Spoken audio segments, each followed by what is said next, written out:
Hi, this is Patricia with Past One Paranormal, and we are here today with Professor Loyd Auerbach, and we're going to talk about parapsychology and paranormal investigations and ghost hunting and all kinds of fun stuff.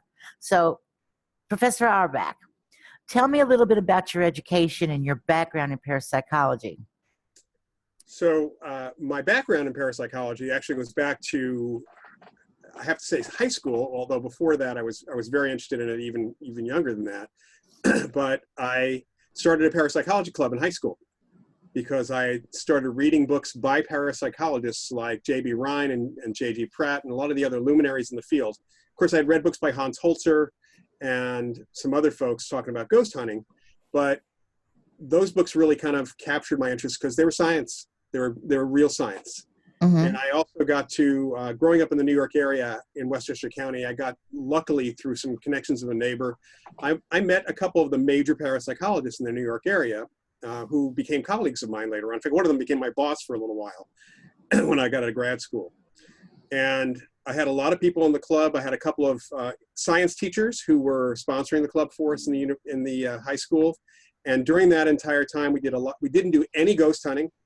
We focused on doing experiments and talking to psychics, to a couple of legitimate psychics and mediums, and then also having a couple of interactions with some of the parapsychologists that were there. Yeah. Go ahead. I was going to ask, you said you were doing experiments. Can you tell us a little bit about what type of experiments? ESP card to start with, but this is back in the early 70s, and we had access via modem and teletype to a county educational computer. So myself and a couple of the other folks, we programmed in Computer Basic, we programmed an ESP test in there, and we programmed also a couple of games that were on top of the ESP test so that it seemed like you're playing a game, but you really were doing an ESP test. That's things that I did in high school. And we ran a lot of students were interested in. I went to a very small high school, senior high school. My graduating class was only 101 people. Oh, wow. So, but everybody was interested. And at one point we had 26 people, I think it was, in the club. We even got to go on radio. There was the precursor to Art Bell and all those other people was a gentleman by the name of Long John Neville. Huh. And he had a late night show that was syndicated around the United States, kind of like Coast to Coast is today. And he covered every topic of the unexplained. He'd actually written some books on the subject. And so my uncle worked at the same radio station as a newscaster and mentioned to him that his nephew had a parapsychology club. Next thing I know, my dad is having to drive us down into New York City so that we can be on the radio from 2 to 4 in the morning. Oh, wow. Myself and 2 other high school students. Typical hours for ghost hunters, so to speak. Well, typical hours for late night radio talk shows, yeah. Yeah. So now let's talk a little bit about the kind of cases that you've worked on. What kind of investigations have you had in recent past? Well, first thing I should say is that after high school, I went to college and studied anthropology, cultural anthropology. I got really a vested interest in people's belief systems, which this influenced my investigations down the road. Okay. Very good positive thing because it's cross-cultural, but also looking at witchcraft and sorcery and other kinds of magical beliefs around the world with indigenous peoples and other folks. And then that led me into the graduate program at John F. Kennedy University, which is here in California, at least for a little while. It's being merged into National University at the end of the year. But JFK had a fledgling graduate master's program in parapsychology. So after a year, I took a year off between college and grad school and went to JFK, moved out to California. And as it happens, one of the first courses that I took was a field investigations class. So I had intended originally to get into parapsychology to do laboratory work. And in college, the anthropology, the field stuff got me so interested, even though I was very interested in ghost stories and poltergeist cases and things, and I read everything I could about them. I was just as interested in laboratory work. But after spending time with the anthropological literature and then seeing how much drudgery, honestly, I'm not a big statistics math guy. So I just decided that after taking this field investigations class and starting to take it and going on my first case, which was a month after I started graduate school, by the way. Okay. Myself and another student, because it was right in there, I'm taking classes on experimental stuff, and I'm taking classes on field investigations. And the field investigations, because of the interaction with people, those were much more interesting. Mm-hmm. Can you give us an example of a case that you've worked on? Sure. So one of my favorite cases, which is actually written up in the book Surviving Death by Leslie Kane, came out in 2017. I contributed a chapter to that. It's also in a couple of my earlier books from my own books. But this was a case in which, and this happened actually after I was out of grad school, after I'd worked at a research organization in New York and moved back to California to go on faculty for JFK's program, parapsychology program. We get a call at the university from a local lawyer who had seen some stuff about me and our department in the news. In fact, honestly, it was hard to miss it because this was a few months after Ghostbusters had come out, and there was a huge national coverage of myself and our program because of Ghostbusters. We were the only university program in the United States. So she called and she said, look, we've been living in this old house for a year and a half. It turns out that well, it didn't turn out. She said that she started seeing this woman's ghost, when they first started moving in. And didn't think anything of it, would see her usually once a week, but never told anybody in the family about it. She said, I just found out that my 12-year-old son was not only seeing her also, but talking to her every day. Wow. And then she said her husband, it turned out, she asked her husband, he had seen her and not said anything. And her mother, the lawyer's mother, who spent a lot of time helping them move in, had also seen the ghost. So the conversation with her son encouraged her to try to reach out and figure out a couple things. Number one, what was going on, that they were all having this experience? And number two, is this okay for somebody who's a preteen to grow up with a ghost and talking to a ghost every day? Right. None of them were afraid. It was none of that at all. And in fact, her mother had a lot of psychic experiences growing up. Pat had not, but her mother had. So it was a big surprise. And some of the information that the boy was getting from the ghost that he told his mom were things that she had been trying to find out about the house. They bought the house in an estate sale because the woman had died over a year before they bought it. And the only living relative was in an independent living place at that point in time. So he didn't do the sale directly. It was through another lawyer. And they bought the house, and they bought a lot of antique furniture and a porcelain doll collection and all sorts of other stuff. And Pat had been through this house time and time again, looking for any sort of paperwork about some of the furniture and the doll collection and everything else. And here comes this kid who says, I can tell you about the dolls, Mom, and here's where they're from. And she says, well, how do you know this? Did one of your teachers tell you? And he said, no, Lois told me. And she said, Lois? Who's Lois? One of your teachers? A friend? No, the ghost that you and Dad and Grandma are seeing but aren't talking about. And that led to this conversation that led to us being called in. Okay. So I went down there, arranged to go down there it was actually between sessions, unfortunately, between semesters. So my students were not around, which was really too bad.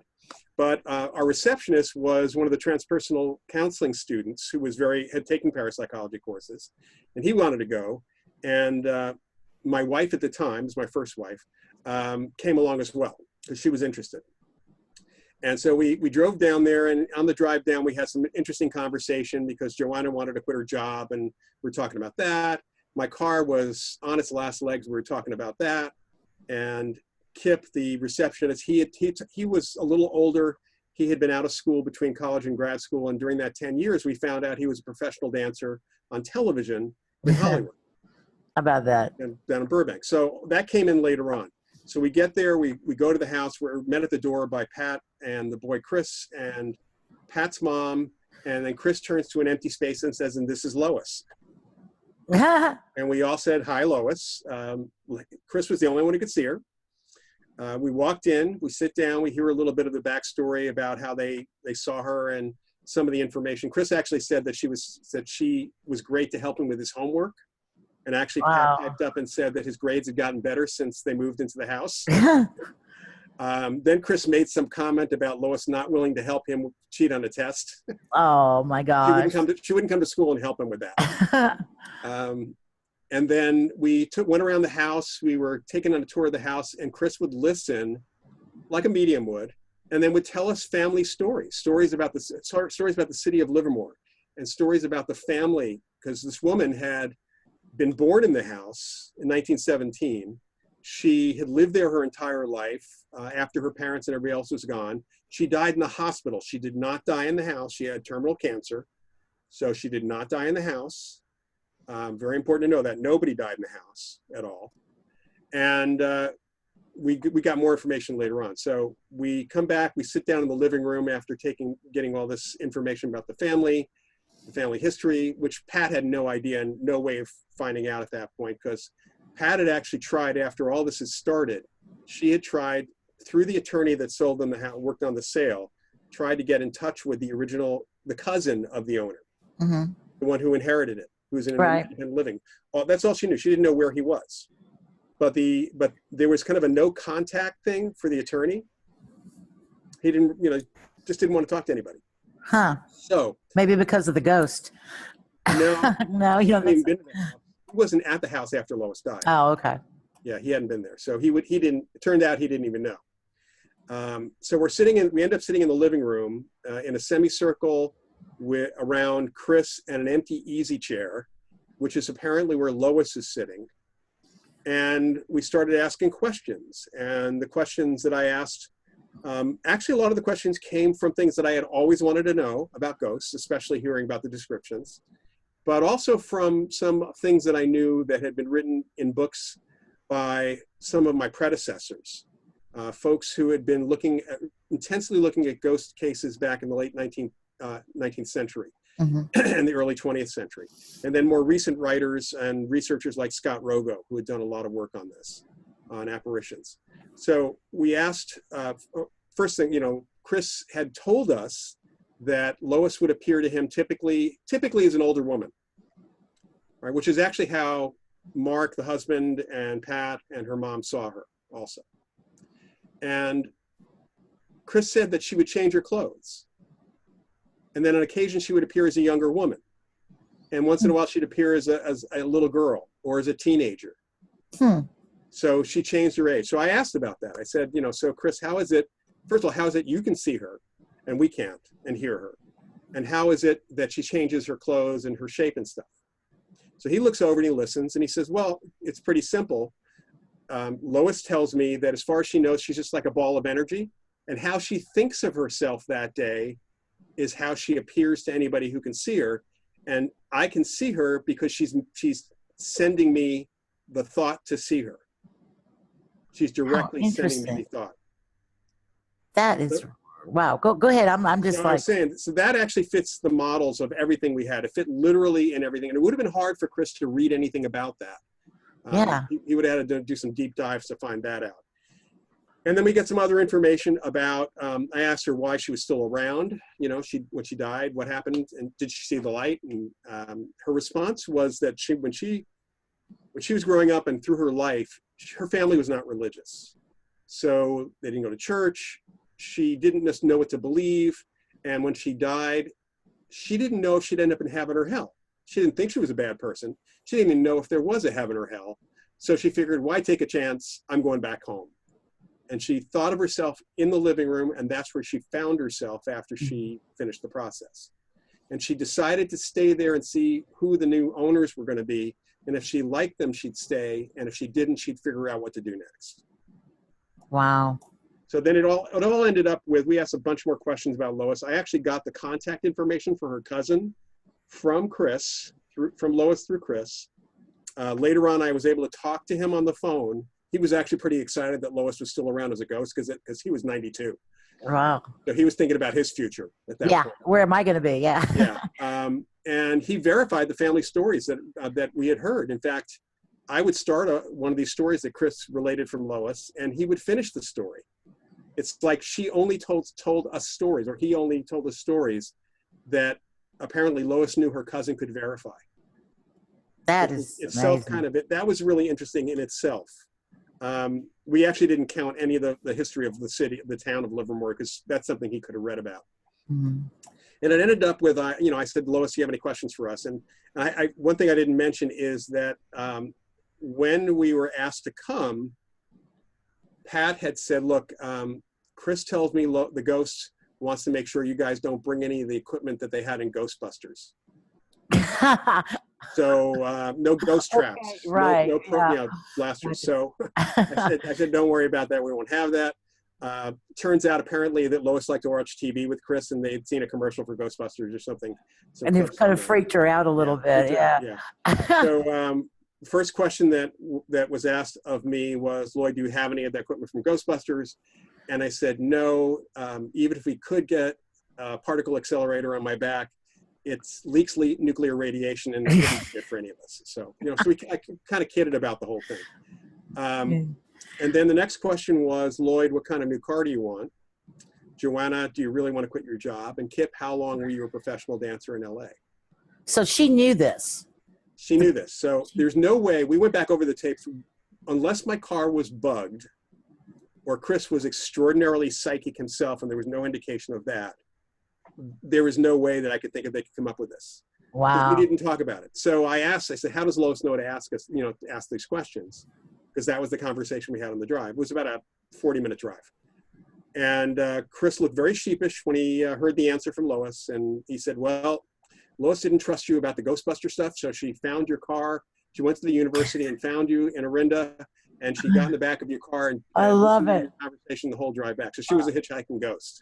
So that is just amazing. Did you actually film this, or do you have an audio of this, or anything? We had an audio. I have to say the tape ended up degrading too badly, unfortunately. I've tried listening to it, and you can barely hear anything on it at all.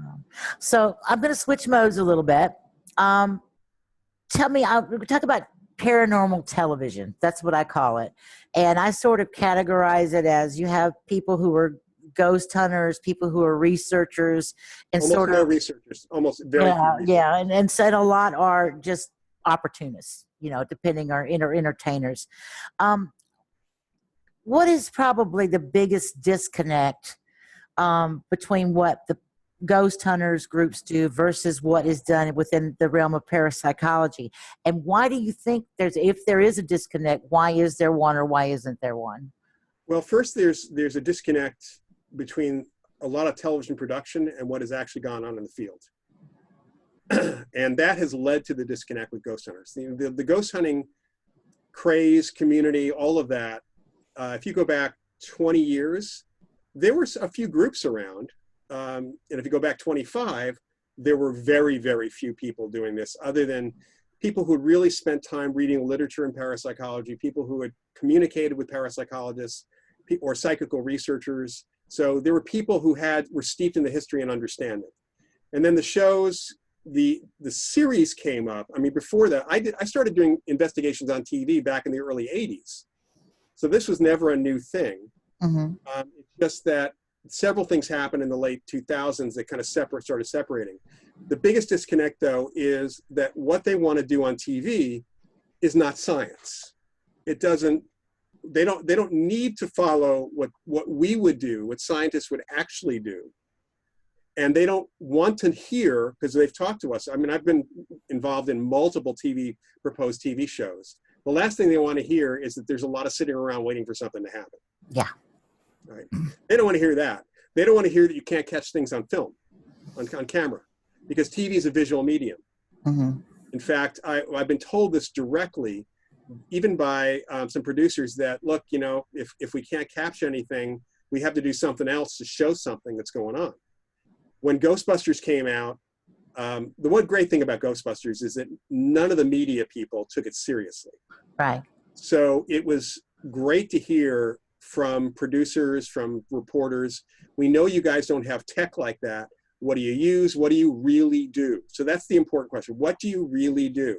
Exactly. Before Ghostbusters, we were constantly asked for whether we had equipment like Steven Spielberg had in the movie Poltergeist. Mm-hmm. And I said, well, if we had Spielberg's budget, we could, but that's not the case. So producers want to show something visual. Mm-hmm. Producers want conflict.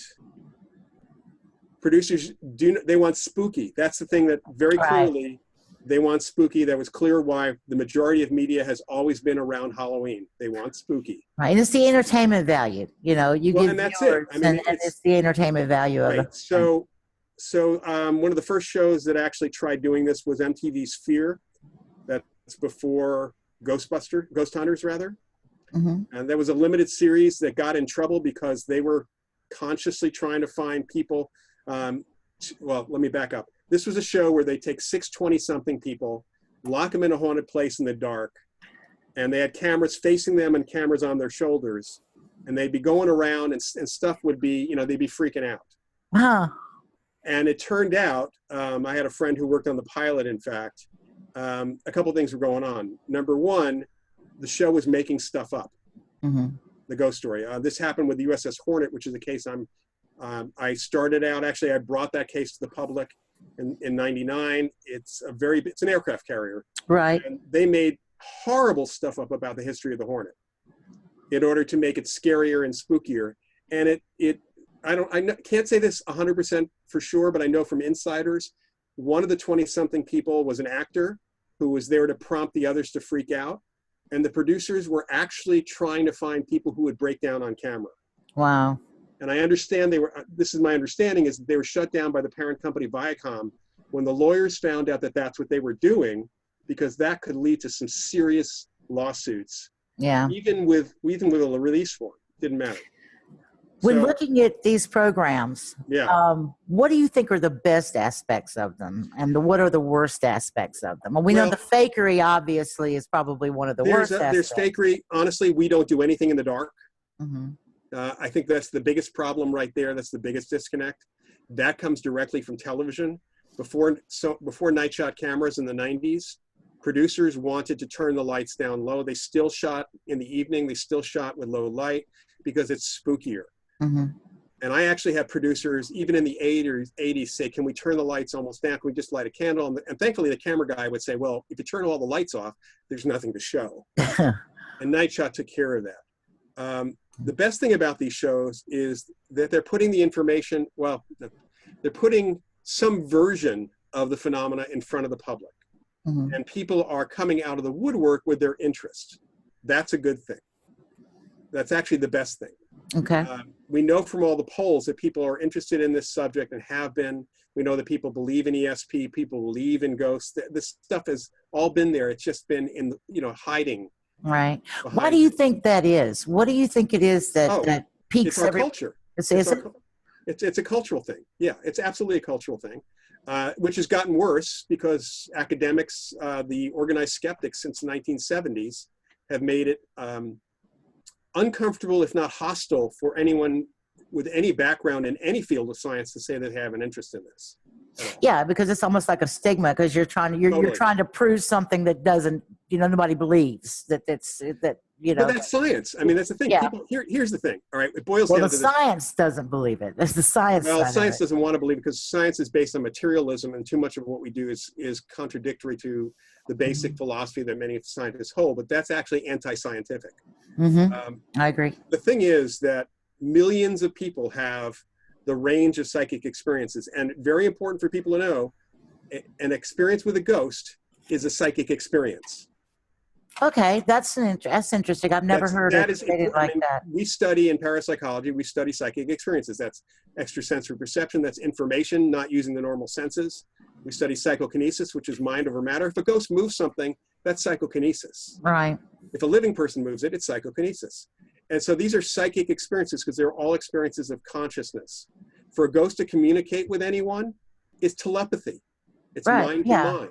Exactly. It's not a physical thing. So we have millions of people that have the range of psychic experiences every year around the world. Mm-hmm. Somebody has maybe a light experience, like knowing who's going to knock at their door without even knowing who's coming down the walkway. It could be something simple, but it also could be something very extensive, like a ghostly experience or a haunting experience. And people have these experiences, and there's not one single explanation for it, for all of them. You have to look at them separately. Some of them are not psychic. Some of them seem to be psychic or paranormal, but they're not. But there's many that are. And so we're trying to figure out what's going on in people's experience. And if that's not a question for science, I don't know what is. All right. So if you're, how you proceed with an investigation. Now, you teach the tech course. I also taught a field investigations Field class investigations. last semester. Yeah. What is the process, and how do you determine what equipment to use? Um, how much validity do you put into the EVP, in the tech? The SLS camera is like my dream thing, right? I want an SLS camera, but I don't really know whether that's even worth it, because I mean, I can just use my recorder and my camera, Right. you know. What do you think of all of this? Well, this partly goes back in some respects to why there are so many ghost hunting groups.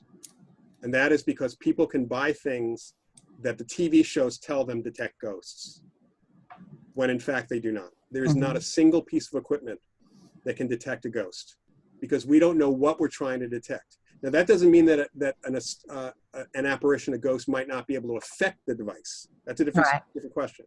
But there is nothing, no matter how often they slap ghost on it or spirit on it, it is not something designed or can be designed for a ghost detection device. All right. What do you think, the SLS? What do you think of that? That's probably the most interesting piece of equipment that I've seen. Well, here's a basic problem with any equipment. This actually goes back to science. This is really about science. We have been using technology in parapsychology research for a long time. We use random number generators, random event generators, which, by the way, is a random system, which is kind of like what a ghost box supposedly does, or an obelisk. It randomly scans things. However, when you use any device that's supposedly random, including the most sophisticated ones, you constantly have to check whether it is still random. So you have to know how the device works, what it's actually doing, and actually whether it stays in that state, because otherwise you get false positives or false negatives. Right. All right.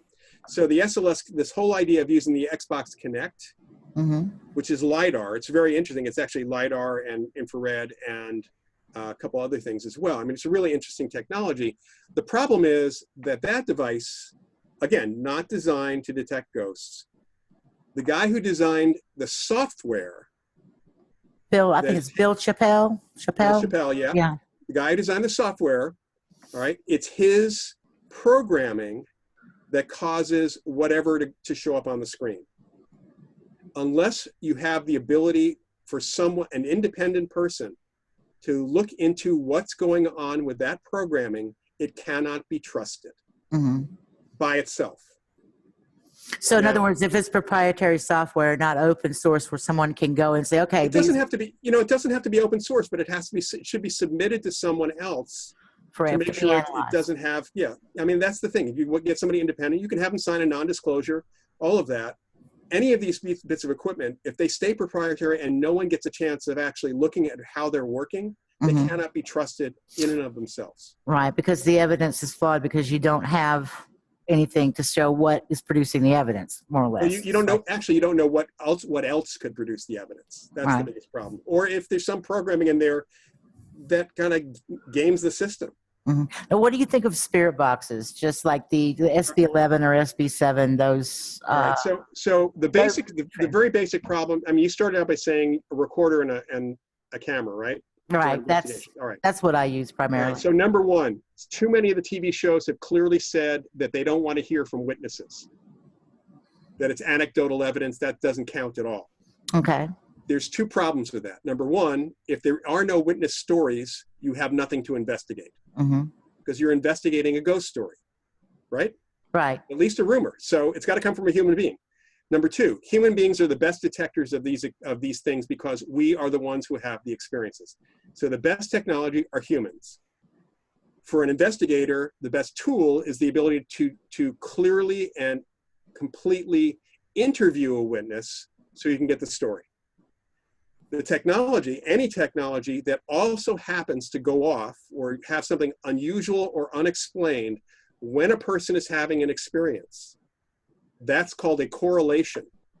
And that correlation, the witness experience or a psychic's experience, supports the anomalous reading on the device and vice versa. Right. That's like when the last time I was at the family cemetery and I had my EMF meter, all of a sudden I asked a question and the meter started spiking. And I would ask yes, no questions. And I said, okay, if you're really here, I said, can you spike the meter to here, to this point? And it would. This went on for like 20 minutes. And I was just like the most excited person That's great. because I was That's getting great. Well, direct responses. Right. But here's the problem. And this gets to the problem with the ghost box and everything else. We have decades of research with random systems, devices, where living people consciously and unconsciously can affect them. So you're affecting it with your own brain waves. You might be doing it yourself. That's right. So we need corroboration. You need some other point of evidence, preferably a human being who is experiencing something at the same time to actually corroborate that. I've been told over the years by numerous ghost hunting groups that one person in the group always gets EVP. Now, if that's the case, if that one person always gets EVP, there's a couple possibilities. Number one, they're causing it themselves because they really want to, and they have an unconscious ability to affect the device. Right. Number two, there's something about them that attracts spirits. Okay. Or number three, that something about that person attracts a spirit because the spirit knows they can use that person or work through that person to, like a medium. Because they're open to it. They're somehow. It's kind of a combo effect, a team effort at that point. Right. But there's no way with that EVP to know who's actually causing the EVP. There's no way with the ghost boxes to know who's causing that word to pop up. And randomly, things are going to pop up that I've seen people try to make things fit. Oh gosh, yes, constantly. A lot of the shows I see this, and that drives me nuts because, I have this idea that I don't think that the devil is spending his time going through a spirit box telling you who he is. I'm sorry, but you know what? That's just entertainment. It's not. Well, it's totally the whole demon thing. Honestly, the whole demon thing. First of all, the whole idea of demons and angels are outside of science in general because they're religious. Right. If they are real, which I don't even believe, but if they are real, they were created by some divine power, which makes them technically magical, and not something we can do anything about. Right. Yeah, that makes perfect sense. So, and then you hear people with the EVPs because it's a growl, it must be the devil or demons, right? Or the voice says get out. And I've actually had people play these things for me and say we were in this house and there's this devil or demon that's doing something. What else is going on in the house? And what they talk about is very benign, and then the people weren't even afraid. I would they get this get out, and when I asked them a lot of questions, it seems like they were provoking. They came in really they were yelling at the ghost, come out, do something to us. And then they got out this growl that says, get out. And my thinking was, they're lucky they didn't hear some 4-letter words. And I know somebody who actually got that in a case with provocation on the East Coast. I have, when I was at the cemetery once, I guess I pissed somebody off, okay? Because I got the F-bomb like 3 times, and that's why I said, okay, time to go, time to leave. I'm going, bye-bye. Thank you so much. Okay, so here's one lesson I've learned over the years in doing investigations, and honestly, this has led to us actually being able to witness phenomena more than most other people. And that is, if you go in friendly, even if the people are reporting something really, really negative, if you go in friendly and you work with the witnesses, because they're the ones you need to help them. If it's a public place, it's going to be friendly anyway because it's a restaurant or something else. But go in friendly. Don't go in afraid. Go in friendly. Use a little bit of lighthearted humor to lighten the mood. And it's almost like you're basically setting yourself up to attract phenomena. Do you think that spirits have a sense of humor? Because from my experience, the devil things, for example, I have a recording somewhere on I think I actually have it on my website, where I said, what is your name? He said, the devil. I said, I'm not buying that. Then he says, Beelzebub. I said, no, I'm not buying that either. Didn't say Beetlejuice? No, Beelzebub. And then I hear this. I said, come on, tell me who you are. And he says, Dirk Diggler. Okay, I do have this recorded, so I actually, and I think they have a sense of humor. Right. Well, I mean, if we're talking about people, ghosts are people too. They're dead, but they're still people.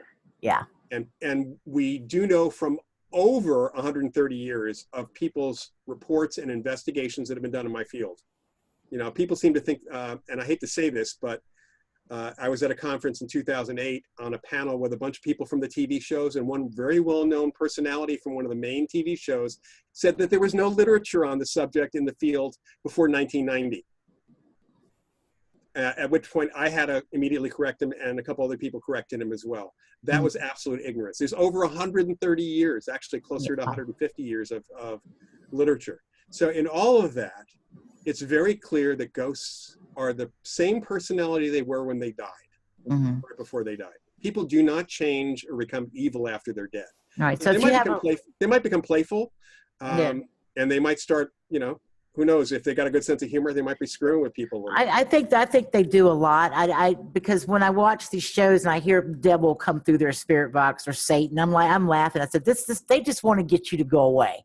They don't want you around. So just, you know, they'll tell you something. Yeah, that's what the get out thing is about. Yeah. That's absolutely it. Yeah, I think it's just much fun for them to scare us. I think they enjoy it sometimes. Well, yeah, but you know, again, if you're in there being friendly and doing other things to, first of all, calm down the people that were involved, but also really try to find who they are in their story. People love to be interested. You know, people like it when people are interested in themselves. Now, the length of time average to spend on an investigation, I know personally, I have sat in the cemetery for 8 or 9 hours and nothing, absolutely nothing. And this is what you were saying when we first came on, was that people don't understand that this is not something you do in an hour or 2 hours. All right, so here's the thing. First of all, there's the purpose of the investigation. If it's because a family is in stress or has a problem or needs something stopped or is freaked out, your ethical responsibility is to make this change for them as quickly as possible. So we're there most of the time on a first visit, probably no more than 2 hours, 2.5 hours. Depends on how much interviewing you have to do and what has to be observed. Whether there's a second visit for a private home, and this is different from the public locations, by the way.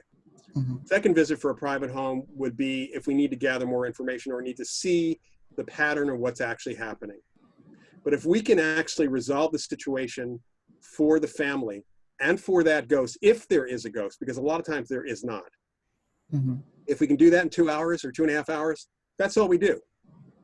That's literally all you do. The case I talked about at the very beginning, I followed up multiple times. In fact, I checked in with the family many times over the next, it was almost 20 years. I haven't talked to them since the early 2000s, but checked in with them quite a bit after that, but not necessarily going back there because first of all, they didn't need us to come back.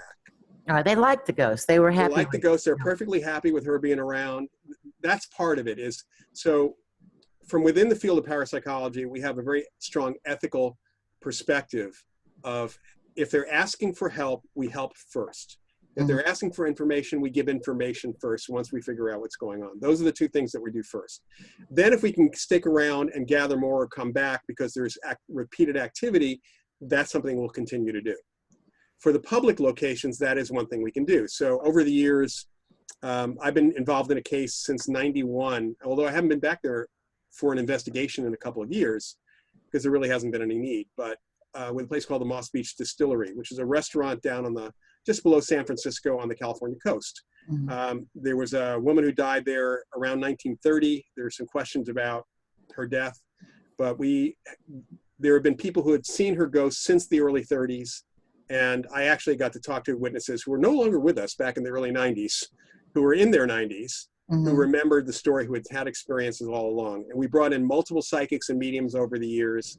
We had physical phenomena happen. She was very playful. A couple of the psychics said she took a real liking to me because I was so friendly the first time I came in. We had phenomena happening, physical phenomena, which was caught on camera by Japanese television the very first time, because we brought in a medium who gave the ghost advice on changing her clothing. Oh, okay. She gave her fashion advice. She was known as the Blue Lady, and after that, she was not showing up in a blue dress anymore. So she got tired of the label, I guess. Well, she didn't know she could change her clothing, and the ghost gave her hints. The medium gave her some hints. Do you think that they remember? when did all of them remember their lives? I watched a movie, and I know this is a movie. It's called A Ghost Story. It was actually not Ben Affleck, but his brother is in it. It's a very bizarre movie. Mm-hmm. But what it is the ghost is just stands there and observes everything. Everything is surrounding him changes. He's still there. And it's really kind of cool, weird in a way, but it's cool. Do they remember their lives? I mean, or is it something that is just they go into this other existence and either they hold on or they don't? I really don't understand that aspect of it. Is it? So do they remember this life? What we know from mediums, mainly from mediums, is that most people move on to what the mediums often call the other side. Mm-hmm. They go through the light, they go to another existence, and the mediums typically, spirit mediums tend to communicate with people who are projecting themselves from that other existence. Then there are some who just, like Lois, was afraid to move on or didn't want to move on, wasn't done with things. There are reports of people arguing with families that move in, like, this is my house, get out of my house. People sometimes don't want to let go of their possessions. So there are those types of ghosts, the earthbound, as some of the mediums will call them. Mm-hmm. And what we get from witness testimony, in other words, witnesses who can communicate, like Chris, who I mentioned earlier, or mediums or psychics, is that they are aware of their life history. They may not remember everything, and they don't even always know something. For example, the ghost at the Moss Beach Distillery was murdered. She was found with a knife in her back. So when asked, did your husband kill you? Because we're pretty sure it was her husband who was abusive. She doesn't know because she didn't see him. Mm-hmm. She was facing the other direction. She was knifed in the back. So she didn't know for sure. But she remembered parts of her life. I don't know that we've ever gotten any specific dates out of her, but she also knew about some things that no one else seemed to know about until we confirmed it with someone who had been around at the time. Mm-hmm. So there is definitely, for some of them, a lot of clear memory of their life. They're aware of the passage of time, although not the same way we think of it, because they don't have a body anymore, no body clock. Mm-hmm. But one of the things I found really interesting about the Moss Beach Distillery case is, as I would bring in new psychics or mediums, they'd have a conversation with the Blue Lady, with Kate, and they'd then say, so she's telling me about the last time a psychic was here. In other words, the ghost was telling the new medium about the conversation she had with the previous medium, which itself was interesting, and also describing some things that were not publicized. Right. So they learn, they still can pick up information at that point too. A little bit about talking about the hold on a second. How would a professed ghost hunter go about connecting more with the world of parapsychology to make their investigations more science-based versus just scare tactics? That's my... Well, I think the first thing to know is that our field has a very rich history.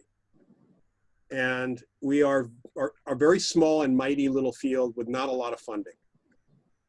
When I was in high school, wanting to start my parapsychology club, I wrote a letter to Dr. J.B. Rhine, who's kind of known as the father of modern parapsychology. And this is when he had his foundation in North Carolina, which is currently the Rhine Research Center. Mm-hmm. And I told him this letter that I wanted to start this club, but I needed support from some researchers to say this is a valid subject to give to my principal. And he very nicely wrote a letter back. Mm-hmm. The two parapsychologists in my area, who I got to through one of my neighbors, were more than willing to talk to students who were interested in the subject. In fact, almost everybody in my field to this day, because they were like me, contacting previous parapsychologists saying, I'm really interested in this. What do I need to do? What can I learn? Can you help me? Almost everybody in our field is totally open to this.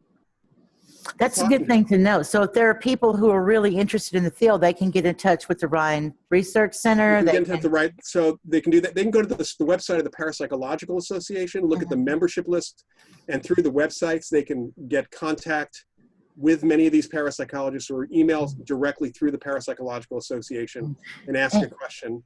and they can get suggestions on what to do next. But I will tell you right off the bat that reading books might be the first thing to do. Yeah. No, there are plenty of websites, or if you wanted to start. And you have several books. I have several books. I mean, I'll mention my books here, but I'm just talking about the first book that everybody should read, I think, get an idea of the history, is a book called, oddly enough, The Ghost Hunters. Okay. It's by a woman named Deborah Blum. Came out a few years ago. It was a bestseller. And when I polled a group of 200 people, a few months after it was a bestseller, 200 people at a ghost hunting conference, how many of them had read it? The only 4 hands that went up were people I knew. 2 of them would come with me.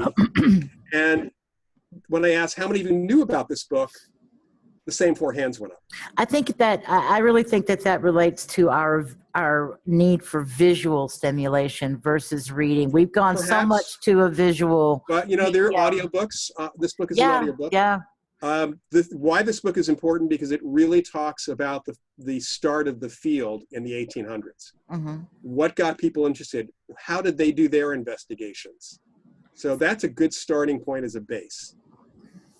Otherwise, I would say you can go, if you want to do the visual online, the Society for Psychical Research has something called the Psi Encyclopedia. It is, I will tell you right now, don't go to Wikipedia. Forget Wikipedia, anything to do with the paranormal. Do not trust Wikipedia. Wikipedia has been monitored by skeptics. Mm-hmm. There's a group called the Guerrilla Skeptics who change things. They are not representing this field or ghost hunting or anything else correctly. So skip Wikipedia. Psi Encyclopedia is a function of the Society for Psychical Research, which is the oldest scientific organization in the world, founded in 1882. There are great articles on apparitions, great on poltergeist phenomena, great on all sorts of topics. They're not densely scientific, so they're easy to understand. That's a great starting point, and then you'll learn some of the names of some of the people in the field that way as well. And you teach courses at the Rhine Research Institute, and yes, I teach courses. John Kruth also is the executive director, teaches courses. I'm in the middle of teaching an introduction to parapsychology overview course, and also a course on evidence for life after death, survival. So in fact, this coming Tuesday, I'm doing the lectures on apparitions, on ghosts. Wow. And then in June, I think I saw you're doing a course on technology, EVP. That's the Paranormal Tech course, yes. Yeah, that's pretty we have many courses for people who want to be investigators. It does help to understand one important factor that I mentioned a few minutes ago, which is that if you have an experience with a ghost or a haunting or poltergeist, you're involving ESP and psychokinesis. Mm-hmm. You cannot possibly not know about ESP if you really want to understand what a ghost is or how a ghost communicates. I mean, you ever think about how a ghost actually sees us? I mean, they don't have eyes that can pick up light. We have light going into our eyes, hitting our retina, sending signals to our optic nerve, and then processing the brain as perception. Mm-hmm. They got none of that. Right. They don't have eardrums. How do they hear anything? It's all psychic. It's all through their psychic senses. So you need to know about how ESP works or what ESP can do. And telekinesis for as far as poltergeist. And that's psychokinesis. Yeah, you need to know something about that. I was very dismayed when someone who was fairly influential in the early days of ghost hunting with the public back in the late 1990s made some comment in his newsletter that in all the investigations he's done, he's never seen anything that parapsychologists call psychokinesis. No, people can't move objects. It doesn't exist. He said it doesn't exist. And then the next paragraph talks about ghosts moving things. If that's not mind over matter, I don't know what is. Yeah, absolutely. I have really enjoyed this. I wanted to ask you to if I give you a couple of keywords, can you just kind of blast off your opinion for me? Okay. Shadow people. Well, very possibly for those that might be apparitions or ghosts, it's probably bad reception. Reception? In other words, the person who's seeing the shadow person isn't getting the full picture the ghost is broadcasting. Okay. Okay, I can accept that. I guess that's because we don't really understand what that is. I mean, you see things out of the corner of your eye that Well, those move. shadows, we actually know a little bit about shadows out of the corner of your eye. We do Oh, know really? something about that. Inform me, inform me. Well, I mean, it really depends on the situation, but very often when multiple people are seeing shadows out of the corner of their eyes, that's because of low frequency sound waves that are vibrating the eyeball.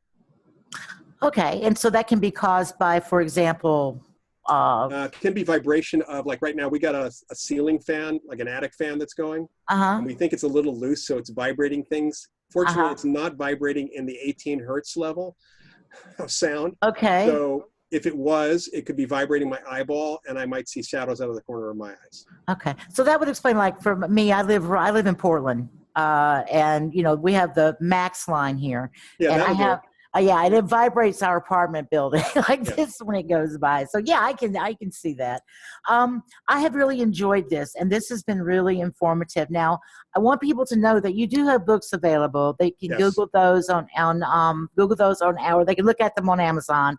Just type in your name, Right. Professor Loyd Auerbach. Back, if I get that right And again. it's Loyd with one L. Loyd with one L, Loyd. So I've looked at some of those on Amazon. I may order one. I may break down and order books. I don't very often, but I think I might in this case. Also, you teach the courses, so they can go look at the RhineResearchCenter.org. Yes. It's actually just Rhine, RHINE.org. Okay, Rhine.org, and they can see the courses there. And I'm going Courses to are have listed some under, links. they're listed under education. Actually, I should tell you right now, for the next, for a couple of weeks going, because of COVID-19, the Rhine Center is making their entire media library available for free. Wow. Most of it is usually hidden behind a paywall because you have to be a member, but you might want to take a look. People should take a look at that because they've been doing events and lectures for over 3 or 4 years and recording those and putting them in the media library. So there's a lot of great topics and lecturers there. I'll link that, and I'll also put that out on Twitter and a couple other places.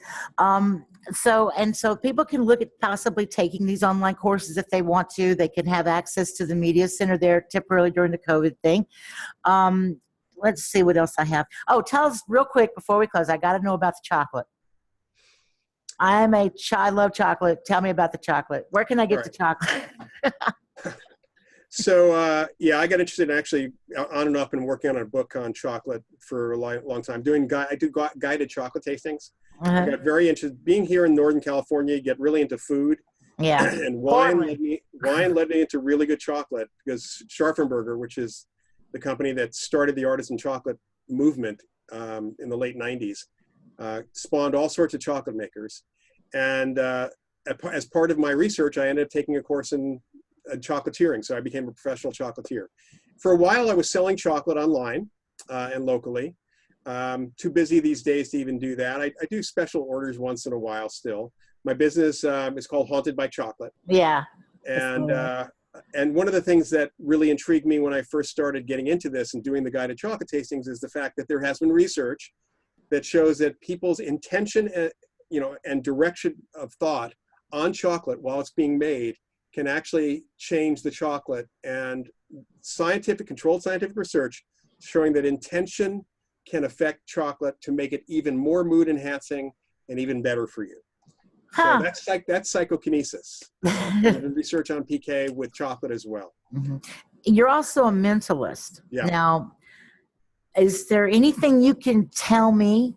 I mean, I don't know how that works. What I can tell you is, for people who don't know what a mentalist is, we are that branch, or I should say parallel entertainment track to magic, to stage magicians, where everything we do has to do with the mind.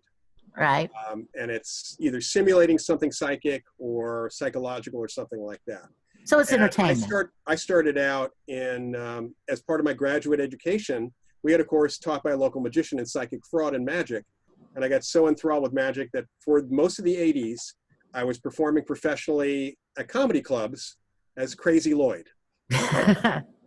and doing a comedy magic act. And that morphed into, thanks to some of my colleagues who kept on pushing me towards mentalism, it morphed into a more psychic entertainment type show. Right. And that's where Professor Paranormal comes from. So I'm known as Professor Paranormal when I perform. Still lighthearted because I can't be totally serious as Professor Paranormal. And, do shows. These days I'm not doing anything right now, but. But you have an amazing background. I mean, and the fact that you, parapsychologist and seeing this as a science is very intriguing to me, because I think that that's how we have to approach it. Yeah. Because and I understand the entertainment. I'm not dissing the entertainers out there. I'm just saying that, there needs to be this approach. If you want to be an investigator, then be an investigator. Well, and the first thing is, know that what you just said is true. The shows are fine. It's fine. They're fine as entertainment. I personally don't find them entertaining, but a lot of people do. Mm-hmm. And as entertainment, that's great. But you should never follow everything you see on a TV show, which has already collapsed many, many hours of shooting to 22 minutes. Yeah. One segment. That's number one. They're leaving a lot, and that's up to the producers. The people involved in the investigations rarely have anything to do with that at all. So that's number one. And their goal is to get ratings. That's number two, not to do right by the investigation. Right. So you should never follow the methods without doing serious questioning about why they're doing X, Y, and Z and what else you can do, that's what makes things science. Mm-hmm. Using technology does not mean you're being scientific. Right. Understanding how the devices work, applying them correctly, and then doing something with the data in a scientific way, that's science. Using an SLS camera, or whatever, is not science at all. Right. I mean, I can teach a chimp to get excited by an EMF meter when it goes off. You can teach a dog to do that too. So it's really important, and knowing the field of parapsychology, knowing the actual science, means you can apply that science to your investigations. Right. And if your investigation is not scientific, it's applied science. All right, because then as you go along, the evidence builds up. Right. You begin to keep. I keep a log, and so you keep a log and you keep track of everything: time, date, when, where, what, how. And you look all for the other basic science explanations questions, for everything. right? Yeah. Occam's razor. Anyway, it was wonderful having you. Thank you so much for joining me. I'm going to enjoy putting this out there for people to see, and like I said, thank you so much. And I'm going to turn off the recorder now. Okay. So, all right.